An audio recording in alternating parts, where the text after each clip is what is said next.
Hi everyone, this is a video about L'Hopital's rule. So before jumping into the notes, I want to remind you about Unit 1. In Unit 1, we talked about limits and we talked specifically about limits where we got a 0 over 0 situation. So for example, if I had the limit of x squared minus 4 divided by x minus 2 as x approaches 2, if you put the arrow number, which is 2, directly into this equation, you get 4 minus 4 over 2 minus 2, which is 0 over 0. And we learned that that does not necessarily mean a DNE. It just means we're not sure what the answer is. We have to do algebra to figure it out. So in this particular case, we would factor, that would be the algebra that we could do. And when we factor the top and cancel out the x minus 2 factor, now you can put the 2, the arrow number in, and get an answer of 4. So that is the answer to the problem, and that's how we learned many different algebra techniques to use when we get a 0 over 0 situation. However, there are problems like this first example, ln x over x minus 1. If we're finding the limit of that as x goes to 1, we are going to end up with this 0 over 0 type of problem, right? Because it'll be ln 1 over 1 minus 1, which is 0 over 0. But there's no way around that with algebra. Well, this is where L'Hopital's rule is going to come into play. So another example here might be the limit of the same thing, ln x over x minus 1 as x goes to infinity, right? So the arrow number is infinity. And when the arrow number is infinity, we're just saying basically that the x value is becoming bigger and bigger. So we're thinking if x becomes bigger and bigger, well, ln x goes to infinity. X minus 1 also goes to infinity. So this type of a problem becomes a race between the top and the bottom functions. Is ln x going faster to infinity, or is x minus 1 going faster? And that's going to determine the final answer. But again, L'Hopital's rule is going to come into play to do this type of problem. We did see some infinity arrow number problems where you don't need L'Hopital's rule, right? So in this case, we have, for example, x squared minus 1 over 2x squared minus 1. And here we could, this is a rational function, and we could see that this is equally heavy. So we just look at the leading term on top and bottom, and we can then realize that this one is going to be 1/2 as x goes to infinity. This function will have a horizontal asymptote at 1/2. So sometimes we can figure out the answer to an infinity over infinity type problem with algebra. Sometimes we can figure out the answer to a 0 over 0 problem with algebra. But L'Hopital's rule is going to be super useful for both of those kind of situations, right? Those kind of situations are what we call indeterminate forms. In math, an indeterminate form means 0 over 0 or infinity over infinity. There are also other types of indeterminate forms that we are not going to talk about in Calc AB, but just in case you're interested, forms like 0 times infinity or infinity times 0, those are also indeterminate, but we're going to focus on these two here.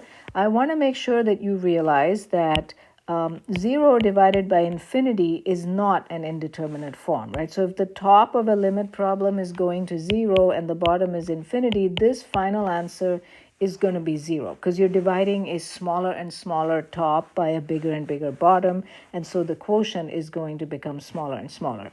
Similarly, if you have the top going to infinity and the bottom going to 0, then that's also not indeterminate because here the top is blowing up and the bottom is getting smaller and smaller. So it's just going to make the whole quotient blow up even faster and faster, okay?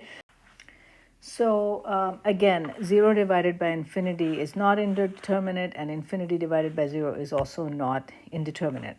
But if we do have indeterminate forms, which are 0 over 0 or infinity over infinity, then L'Hopital's rule can be used to evaluate a limit.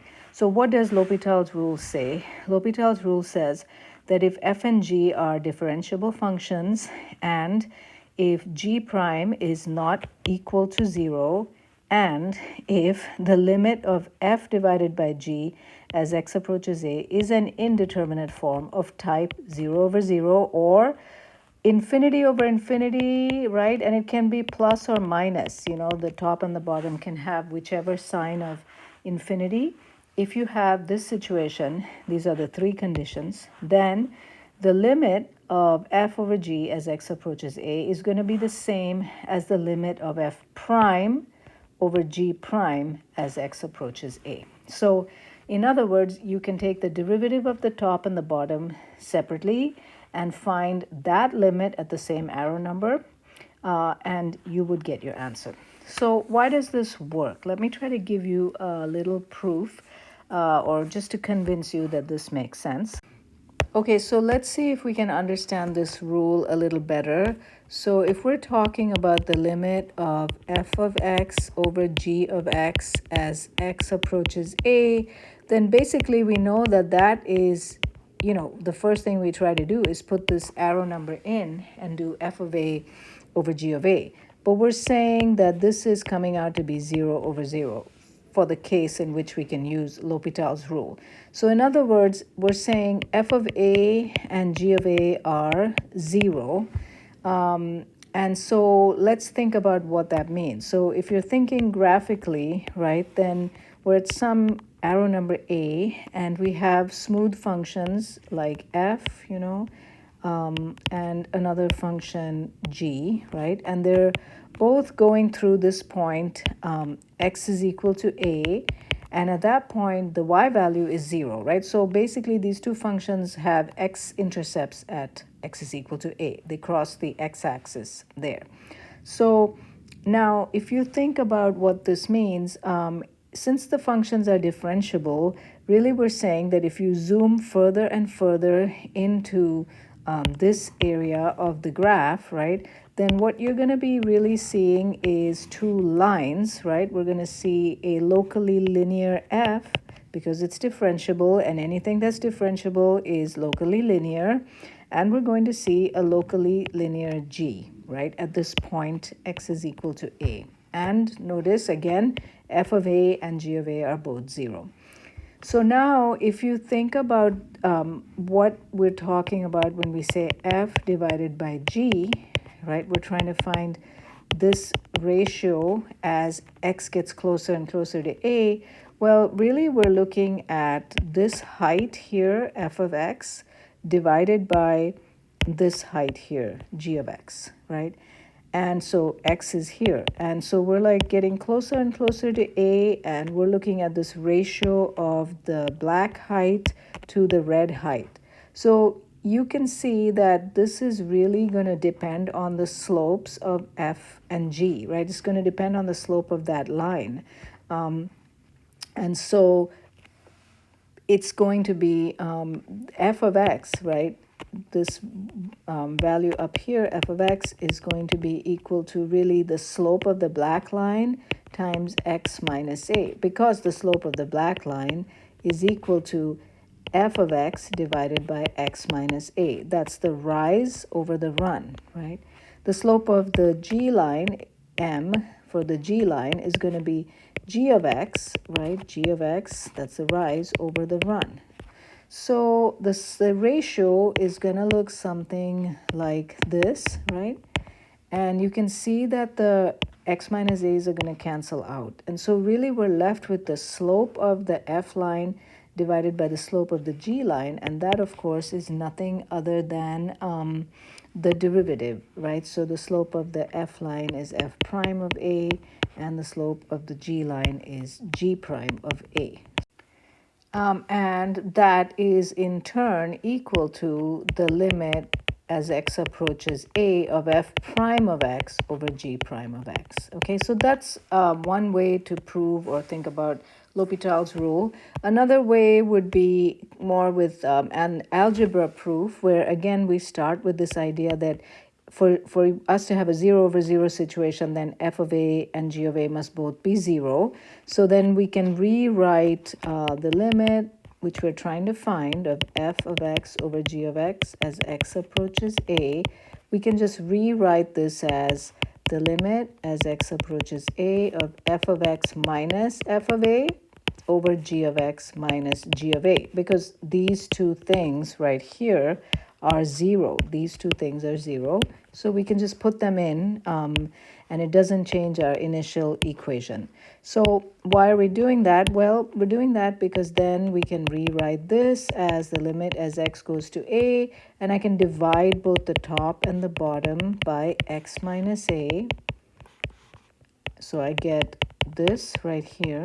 So I'm proving this now with algebra, right? And we know that when we have the limit of a rational, it's actually a complex rational function. It's this whole glob divided by this whole glob, but the limit laws tell us that we can just take the limit of the top and the limit of the bottom separately.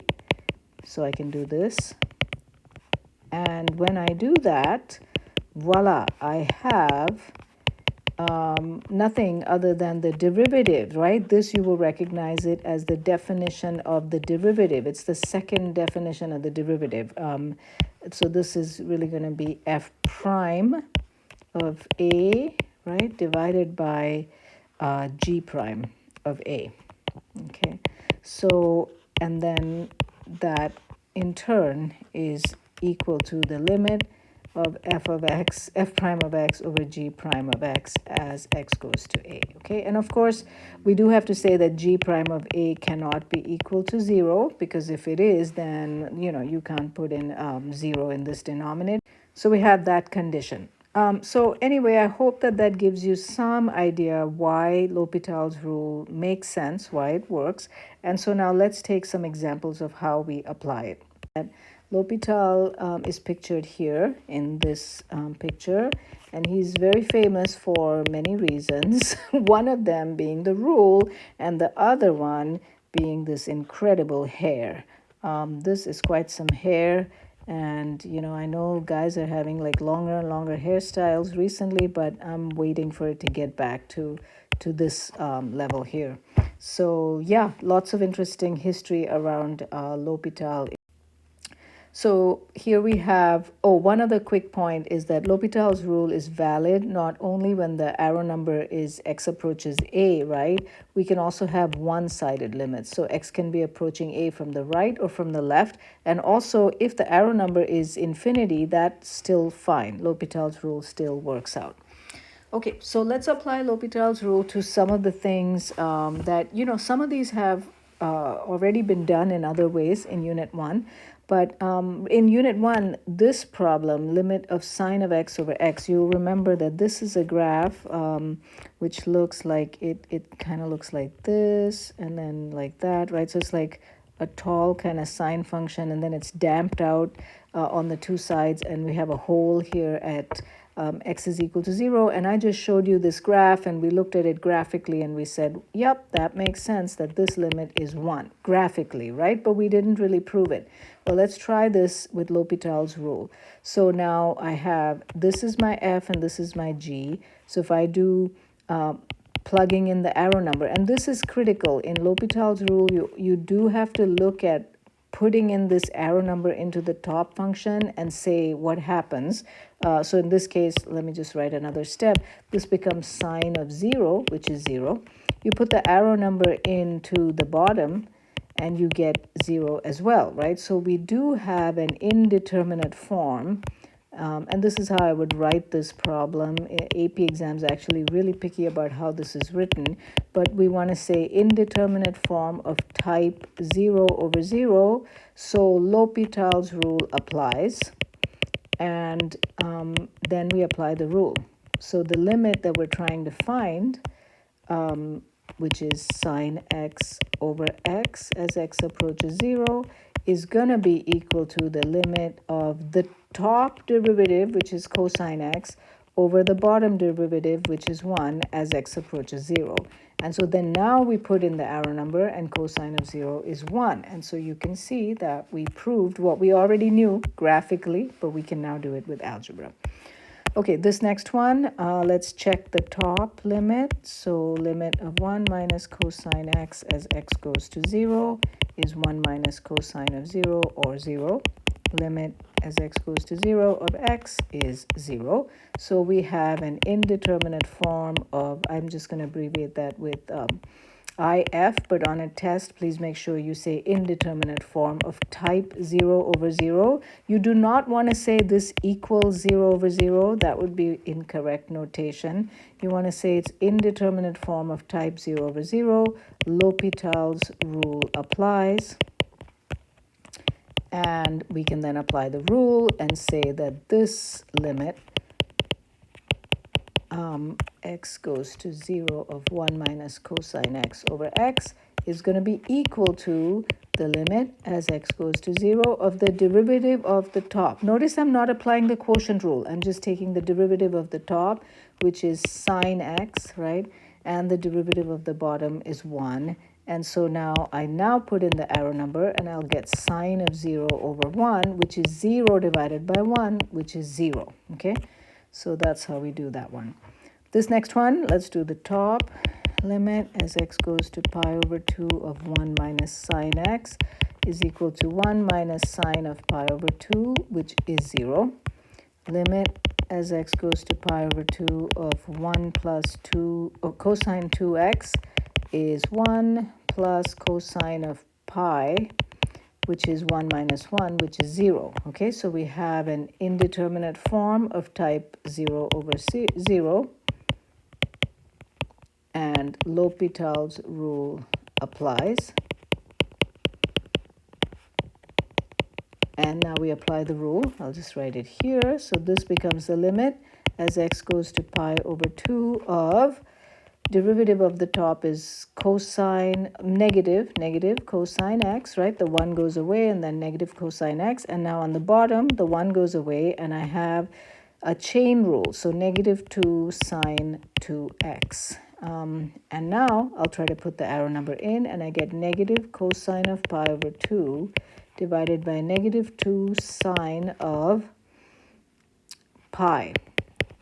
Oh, and so I'm going to get a 0 over 0 again, right? So technically, I should, if I were really writing this more carefully, I would say again at this point. So let me just organize my work a little bit better. I would say at this point again, I would say the limit of the top is equal to 0, and the limit of the bottom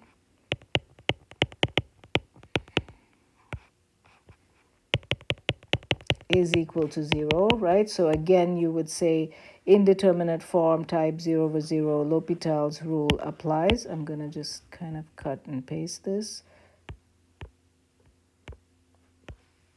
And so now I apply it again, and you can show that in the main work here. So we're going to do limit as x goes to pi over 2 of now sine x on the top, and on the bottom negative 4 cosine 2x. And so now when you do pi over 2, you get sine pi over 2 on top and negative 4 cosine pi on the bottom. Sine of pi over 2 is 1, and cosine of pi is negative 1. So my final answer is 1/4. So this is a great example of a double application of L'Hopital's rule, and that's totally fine to do. But each time you need to verify that the condition of 0 over 0 is met, right? So you want to show that you have checked it at each time that you apply the rule.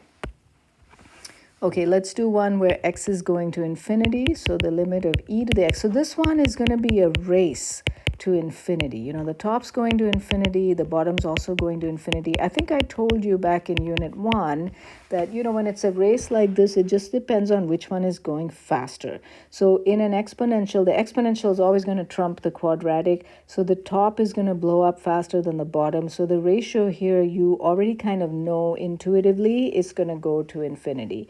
But we can now show this with L'Hopital's rule because we have an indeterminate form type infinity over infinity, and L'Hopital applies. And so now I can do that this is equal to the limit as x goes to infinity of e to the x over 2x. Okay, and this is going to be another one of these where we're going to have a repeated application of the rule, because now again the top is still going to infinity and the bottom is still going to infinity. So again, I have to say I have indeterminate form, type infinity over infinity, and L'Hopital again applies. So I'm abbreviating a little bit, but make sure you write it out with the full words. So we get limit now as x goes to infinity, e to the x over 2.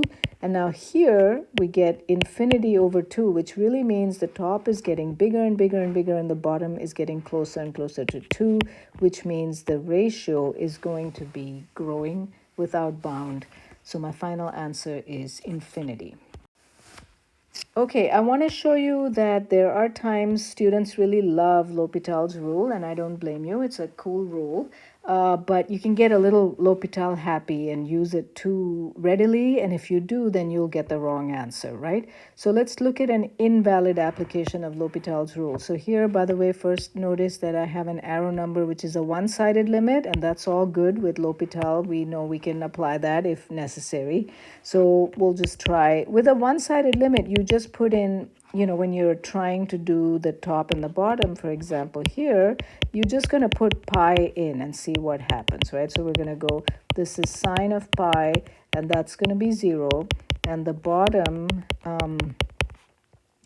is 1 minus cosine of pi, which here is not 0. It's 1 minus 1 or 2, right? So this answer should be 0 divided by 2, which is 0. Okay, that's the right answer to the problem.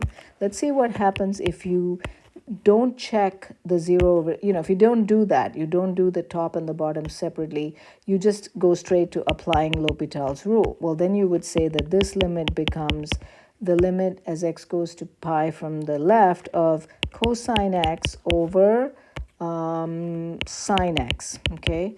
And now you would say, well, now as x goes to pi, cosine x is at -1 and sine x is getting closer and closer to 0, and so my answer is negative infinity, which would be completely incorrect, right? So moral of the story is check for indeterminate form before applying L'Hopital. Okay, I forgot to mention earlier, including his hair. Let's go on to some AP style questions. You know that AP loves to combine tables, graphs, and equations and give you, mixed media sort of questions. So let's see what happens with example 4. So in example 4, the table below gives values of a twice differentiable function f of x. Use the table to find the limit. If it exists, justify your answer. Now, something I didn't mention in all the past examples is L'Hopital requires differentiable functions on top and bottom, right? So this is why they're telling us in this problem that the function f is not just differentiable, it's twice differentiable. So f is differentiable everywhere and f prime is differentiable everywhere. So keep that in mind. And now let's see what happens with the problem. Okay, so let's see what happens when we put in the arrow number of -2. We get f of negative 6, 3 times -2, plus 2, over -2, the quantity squared, minus 4, right? So on top, I'm getting f of -4. On the bottom, I'm getting 4 minus 4, or 0, right? So f of -4 is 0. Okay, so let me write this more formally. You would say the limit of, once I'm realizing that it's 0 over 0, you don't want to say equals 0 over 0. You don't want to say that. It's just bad notation.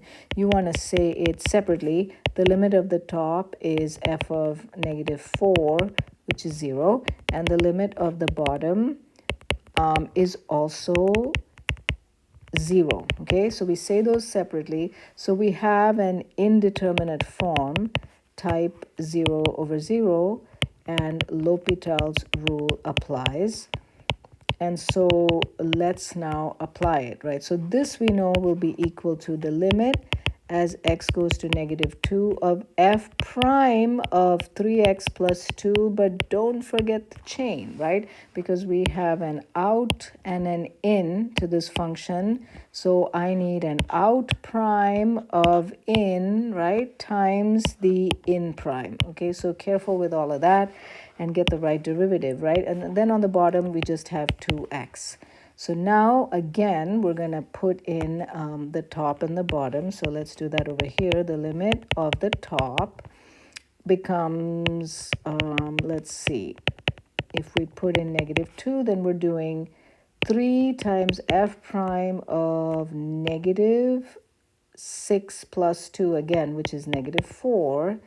Now it's f prime, right? So f prime of -4 is 8. So that's 24, 3 times 8. And then the limit of the bottom has changed now to 2x, and that just gives me 2 times -2 or -4. So then this answer is just a number, 24 divided by -4 or -6. And that's our final answer. So you can see here a few different things happening, right? You've got to dive in and be able to take those derivatives, use the table, remember the chain rule, etc. Okay, let's look at one which involves a graph. So here we've got a graph of g of x, and we are using proper notation to justify our findings and finding this limit. Okay, so we're seeing the quotient, we're sensing maybe L'Hopital's rule.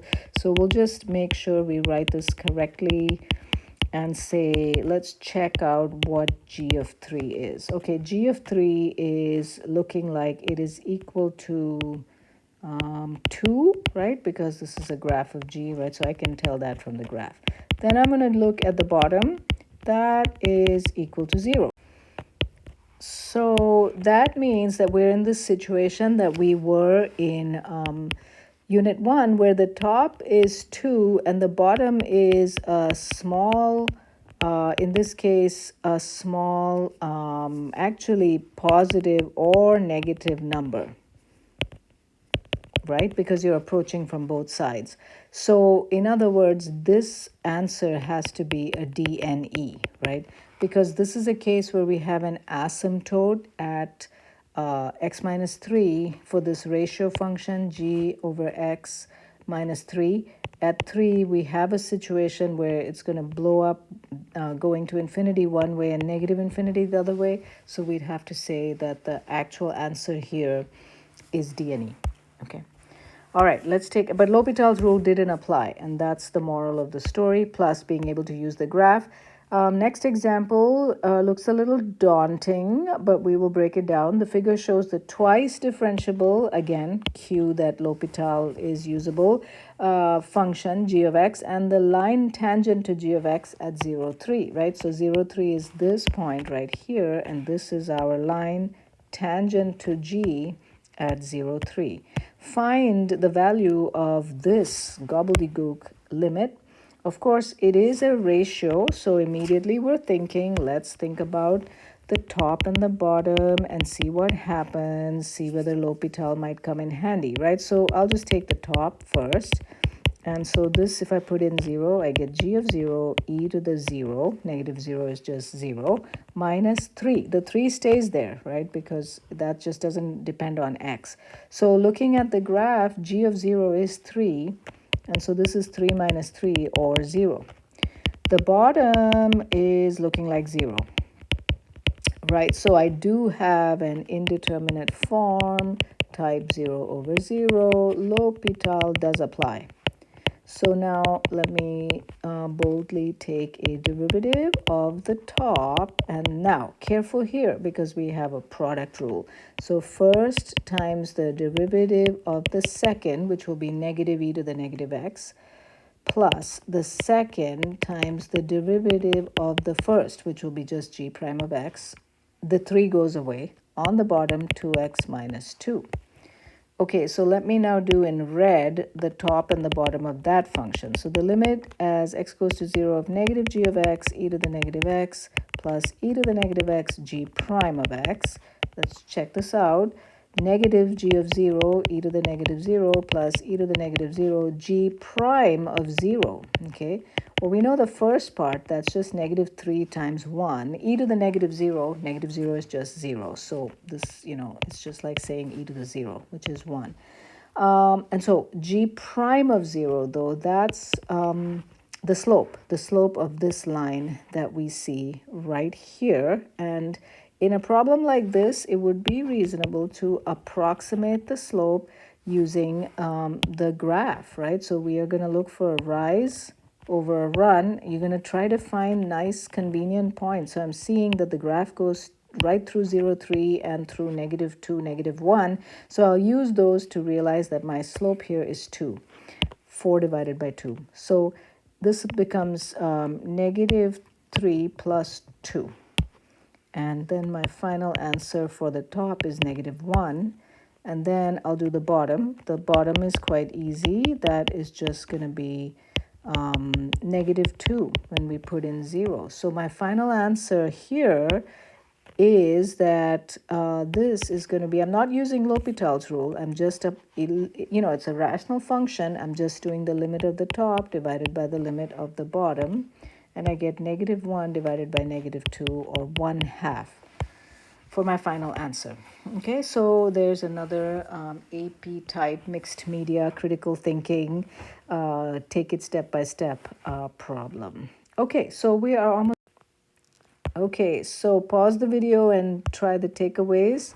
So hopefully you got that the indeterminate form for Calc AB means 0 over 0 or infinity over infinity. L'Hopital's rule has 3 if conditions, and those are the f and the g have to be differentiable. What else? We have to have that the limit that we're talking about of f over g is an indeterminate form, right, of type 0 over 0 or infinity over infinity. So that's the second condition. And then the last thing is that g prime of x cannot be 0, right? So those are our 3 conditions. If those things happen, then we can apply the rule. And the rule says that the limit of f over g as x approaches a is the same as the limit of f prime over g prime as x approaches a. Okay. Now, this last one, it says true or false, L'Hopital's rule always involves using the quotient rule to take the derivative.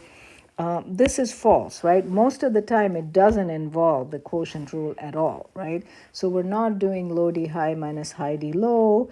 When we're going from this equation to the L'Hopital's rule equation, you keep the arrow number the same, and you just take f prime on top separately and g prime on the bottom separately. Okay, so I hope you enjoyed that lesson, and I look forward to seeing you in class.